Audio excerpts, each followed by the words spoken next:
No vídeo anterior, nós falamos como a vida pode ter surgido a partir de matéria não viva, lá na sopa primordial.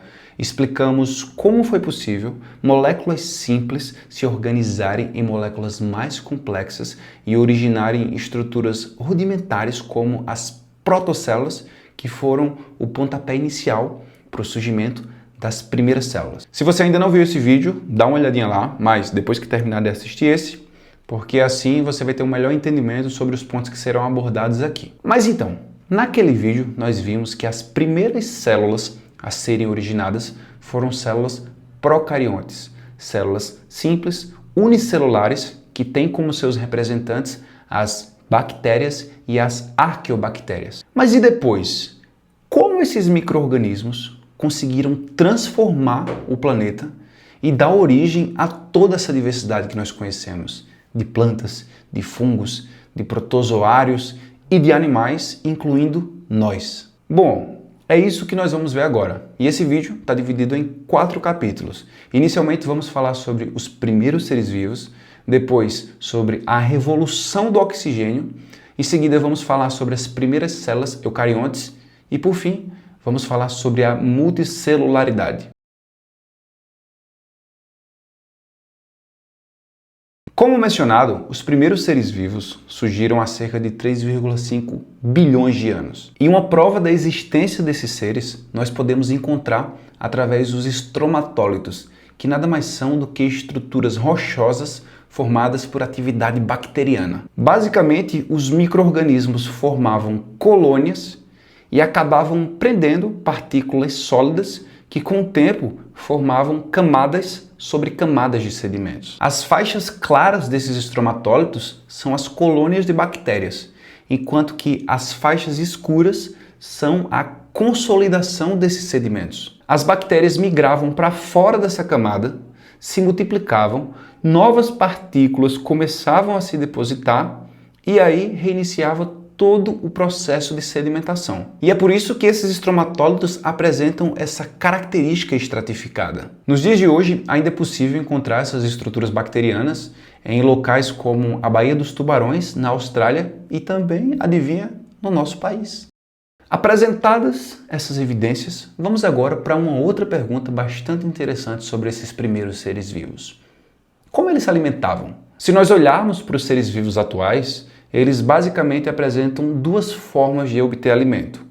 Ou eles produzem o próprio alimento, como é o caso das plantas, ou eles obtêm esses alimentos a partir do meio, seja comendo essas plantas, sejam se alimentando de matéria orgânica desse meio, ou até mesmo se alimentando de outros animais. A esses organismos que produzem o próprio alimento, nós podemos chamá-los de autótrofos. Aos organismos que não produzem o próprio alimento, nós podemos chamá-los de heterótrofos. Entre os autótrofos, além das plantas já mencionadas, ainda existem outros seres vivos que também fazem parte desse grupo, como as algas e algumas bactérias. Em relação aos heterótrofos, nós podemos mencionar os fungos, também alguns tipos de bactérias, protozoários e, claro, os animais. Com isso esclarecido, surge uma outra pergunta.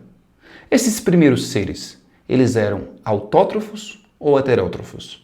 Por muito tempo pensou-se que os primeiros seres vivos eram heterótrofos e não autótrofos, porque a obtenção de energia pelos heterótrofos é de maneira muito simples. Basicamente, eles pegam moléculas orgânicas como açúcar, quebram essas moléculas quimicamente e assim produzem energia. Já os autótrofos fotossintetizantes exigem uma complexidade muito maior. São várias enzimas trabalhando nesse processo, são várias etapas para que eles possam obter a energia através da luz solar, da água e do CO2. Como era muito mais provável que os primeiros seres vivos fossem mais simples do que mais complexos, essa hipótese heterotrófica fazia muito mais sentido. Mas, recentemente foram descobertas bactérias autotróficas que não utilizam a luz do sol na obtenção de energia.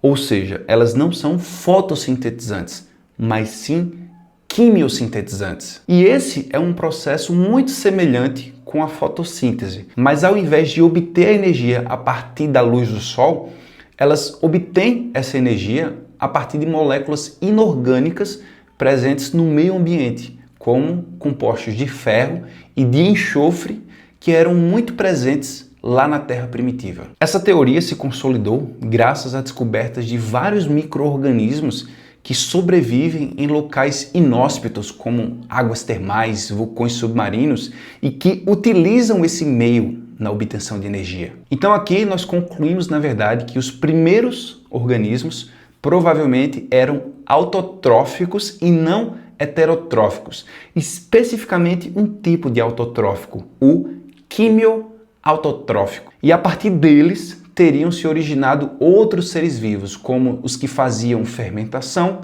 depois os que faziam fotossíntese e, por fim, os heterótrofos aeróbicos, que utilizavam o oxigênio na respiração celular para liberar a energia das moléculas orgânicas.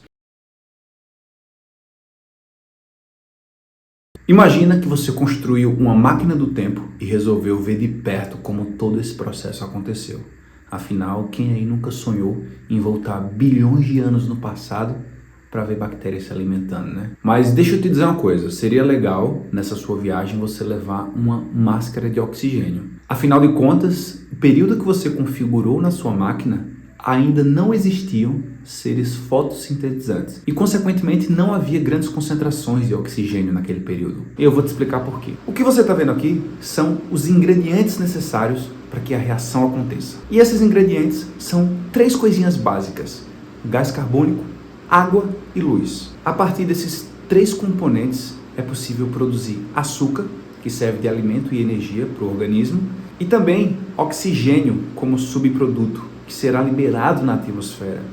E é esse último ponto que nos interessa aqui. Foi graças a essa incrível capacidade de utilizar moléculas simples obtidas no meio em que esses organismos viviam, junto com a luz solar, que garantiu a propagação, a enorme propagação dessas bactérias fotossintetizantes primitivas. Essa multiplicação desses organismos foi algo tão grandioso, mas tão grandioso, que modificou absurdamente toda a composição da atmosfera da Terra. Como eu havia mencionado, lá na Terra primitiva, antes do surgimento dos seres fotossintetizantes, a concentração de oxigênio era inexistente ou baixíssima. Após esse boom dos micro-organismos fotossintetizantes, há cerca de 2,5 bilhões de anos, a concentração de oxigênio começou a aumentar de forma gradual, atingindo um patamar estimado entre 1 a 10% do seu nível atual. Só para você saber, a nossa atmosfera atual contém uma concentração de oxigênio de aproximadamente 21%. E quais foram as consequências dessa grande elevação dos níveis de oxigênio na Terra? Bom, grandes extinções. Afinal, as bichinhas das bactérias anaeróbias que viviam naquele tempo, elas não estavam preparadas quimicamente, elas não tinham proteções contra a oxidação do oxigênio. Então, quando os níveis aumentaram na atmosfera, logo as bichinhas entraram em extinção. Mas, claro, as espécies que viviam em ambientes permanentemente anaeróbios, como fundos oceânicos, ainda conseguiram sobreviver. Então, com o surgimento da fotossíntese e os seres fotossintetizantes se espalhando por todo o globo, logo as concentrações aumentaram e, em algum momento, através de processos evolutivos, possivelmente alguns micro-organismos começaram a tirar vantagem desse oxigênio disponível na atmosfera, uma vez que o oxigênio é altamente eficiente na quebra de moléculas orgânicas, muito mais eficiente do que a fermentação que era utilizada por esses seres anaeróbios naquele tempo. Então, apesar de muitos micro-organismos terem sido extintos com essas novas concentrações de oxigênio na atmosfera, outros aproveitaram todo esse potencial que o oxigênio tinha na obtenção de energia. E aqui vai um fato bastante interessante. Se vocês analisarem a equação da fotossíntese e a equação da respiração aeróbica, você vai ver que a respiração aeróbica é praticamente o inverso da fotossíntese. Enquanto na fotossíntese nós temos CO2 mais água e luz produzindo açúcar e oxigênio, na respiração aeróbica nós temos o açúcar mais o oxigênio produzindo CO2 água e energia. Ou seja, o oxigênio produzido na fotossíntese permite a respiração aeróbica, que libera energia e CO2, e esse CO2, por sua vez, é utilizado na fotossíntese, e isso acaba criando um equilíbrio energético e químico para a vida na Terra.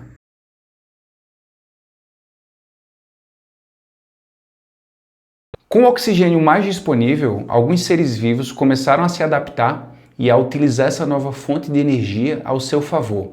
E foi nessa fase que aconteceu um dos principais saltos evolutivos, a origem das células eucarióticas. Antes de explicar como tudo isso aconteceu, eu vou primeiro definir o que são eucariontes. Basicamente, os eucariontes correspondem a nada mais nada menos do que todos os indivíduos do reino Animalia, Plantae, Fungi e Protista. Só isso. Os eucariontes apresentam um núcleo bem definido, envolvido por membrana, e é ali onde o material genético é guardado. Além disso, eles apresentam várias estruturas internas, chamadas de organelas, como mitocôndrias, cloroplastos, complexo de Golgi, retículo endoplasmático e muitas outras. Estruturas essas que estão ausentes nos seres procariontes. Então, vamos para a pergunta. Como os eucariontes possivelmente evoluíram dos procariontes? Há bilhões de anos existiam bactérias aeróbicas, ou seja, bactérias que utilizavam o oxigênio para produzir energia. Em algum momento, essas bactérias foram englobadas por uma célula maior, que não conseguia usar o oxigênio, mas fazia a fermentação como processo na obtenção de energia, um processo muito menos eficiente, claro, do que a respiração celular. A questão é, ao ser englobada, a bactéria pequena deveria ter sido digerida pela célula maior. Mas não foi. Ela permaneceu lá dentro. A bactéria menor, agora protegida dentro da célula maior, continuou fazendo a respiração celular, produzindo muito mais energia na forma de ATP do que a célula hospedeira conseguia. Com o tempo, essa convivência se tornou tão estável que a bactéria se tornou parte integrante da célula hospedeira. Ou seja, agora ela fazia parte da família. E aí, a célula hospedeira olhou para aquela bactéria pequena dentro dela e disse: eu vou te dar amor, eu vou te dar carinho, eu vou te dar conforto. E a partir desse momento, eu vou te chamar de mitocôndria. E é assim que nasce a mais linda história de amor. Uma história entre uma célula hospedeira, que não produzia tanta energia assim, e uma usina de energia chamada mitocôndria. E não acabou aí. Existiu uma outra história. Só que agora entre uma célula hospedeira que já tinha mitocôndrias dentro dela e uma cianobactéria, que ao ser englobada também não foi digerida. Ela permaneceu lá, aconteceu um processo de simbiose, onde ambas saíram ganhando, e essa parceria deu origem aos cloroplastos, organelas presentes nas plantas e nas algas. Brincadeiras à parte, essa é uma das teorias mais importantes da biologia moderna, a teoria da endossimbiose, onde mostra que a evolução da vida não aconteceu só por competição, mas sim por cooperação entre organismos diferentes. Ou seja, agora a célula hospedeira tinha à sua disposição uma usina de energia que conseguia proporcionar muito mais energia do que ela sozinha conseguia. E a partir dessa revolução energética foi possível o surgimento da complexidade das células eucarióticas e, por consequência, dos organismos multicelulares que nós vamos ver já já. Mas antes, vamos para as provas que fundamentam a hipótese da origem das mitocôndrias e dos cloroplastos através da endossimbiose. Primeiro, as mitocôndrias e os cloroplastos possuem um DNA próprio, separado do núcleo. E o mais interessante é que esse DNA é circular. Adivinha quais são os grupos que apresentam DNA circular? Sim, os procariontes, as bactérias. E o código genético e o modo de replicação também é muito parecido com os das bactérias. Essas organelas se dividem sozinhas dentro da célula através de um processo chamado de divisão binária. Adivinha quem também faz divisão binária? Bactérias. Alguns antibióticos que afetam bactérias também afetam, adivinha quem? Sim, mitocôndrias e cloroplastos. E para mim a parte mais interessante, as mitocôndrias e os cloroplastos apresentam duas membranas, ou seja, uma interna, que veio da antiga bactéria englobada, e uma externa, que veio da célula hospedeira que a engoliu. Essa dupla camada é a prova física do processo de fagocitose que aconteceu e que originou essa simbiose. E para concluir nossa conversa, vamos agora entender como foi possível, a partir das células eucarióticas, o surgimento de organismos multicelulares.